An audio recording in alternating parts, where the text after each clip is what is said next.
Hare Krishna. Welcome to our brief lesson on Sanskrit vowels. We'll be going over their pronunciation and their transliteration according to the international standard.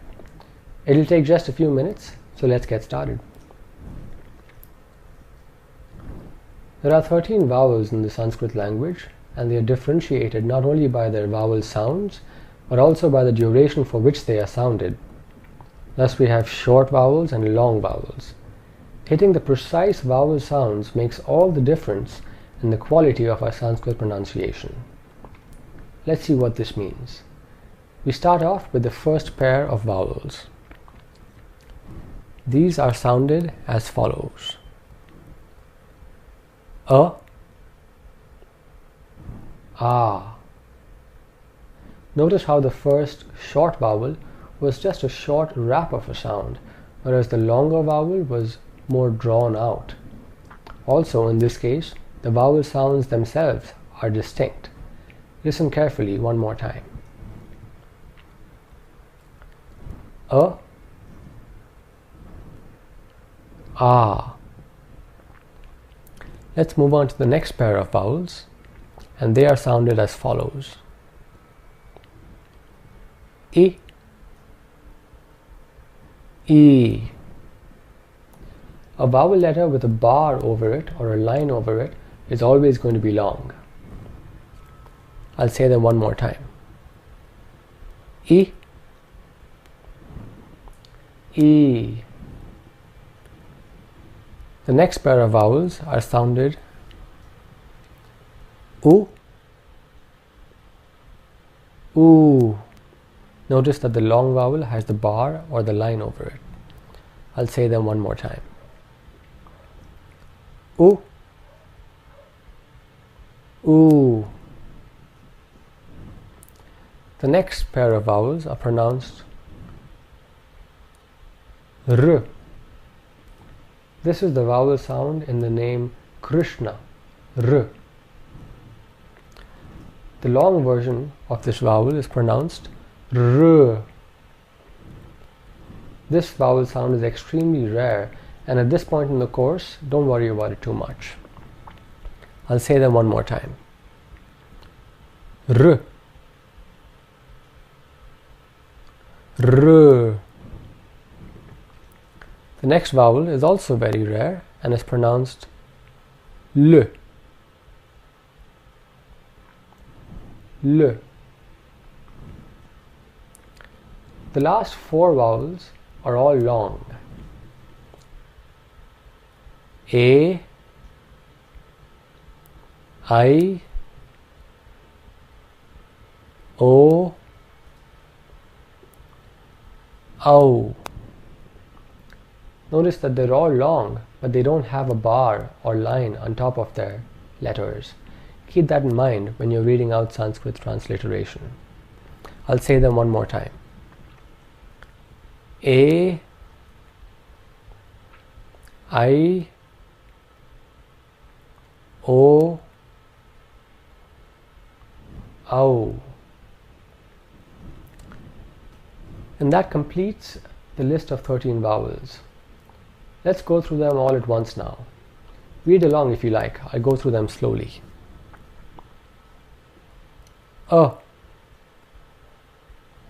ah. I, E, U, oo. R, R, L, A, I, O, ow.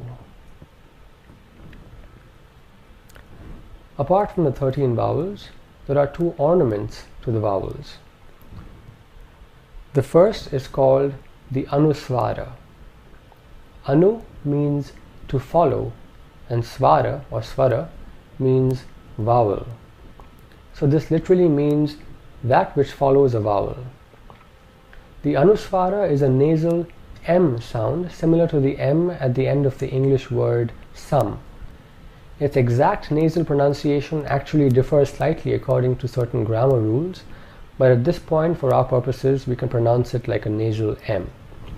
So for example, we would pronounce balam and samsara. The second ornament is called the visarga, and this is simply an aspirate, where the breath is expelled in a very short burst along with the preceding vowel sound. Some examples to illustrate this are shaktihi,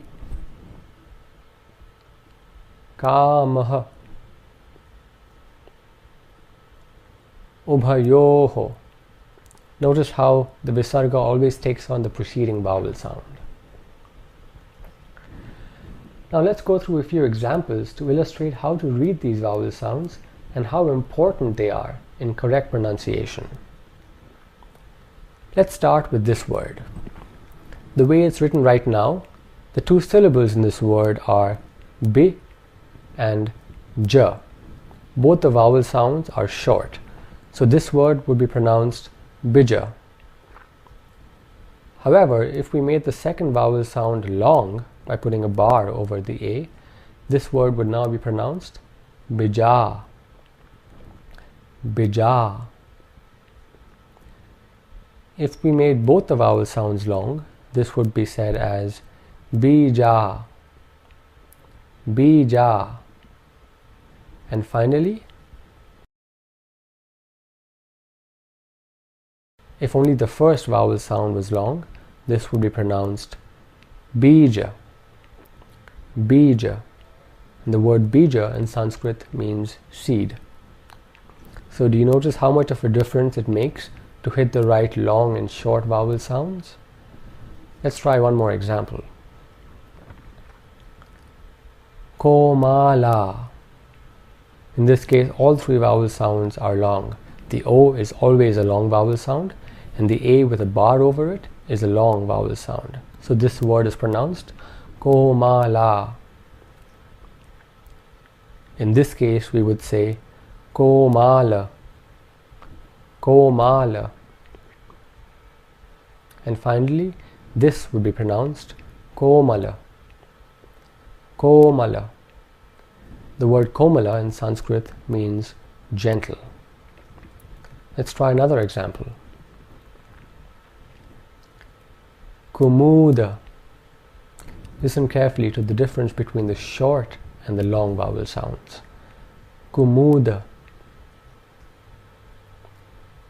If both the first two vowel sounds were long, this would be said as kumuda.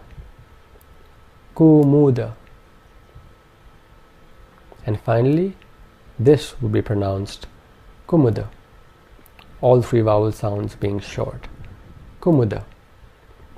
Kumuda is a kind of beautiful flower. And let's try one last example. Sadhana. All three vowel sounds in this are short, so our three syllables are sa, dha, na. Sadhana. In this case, the three syllables are sa, dha, na. So this word would be pronounced sadhana. Sadhana. Sadhana. Sadhana. And finally, sadhana. Sadhana. The word sadhana in Sanskrit means spiritual practices. This brings us to the end of our short lesson on Sanskrit vowels. We hope you found this helpful.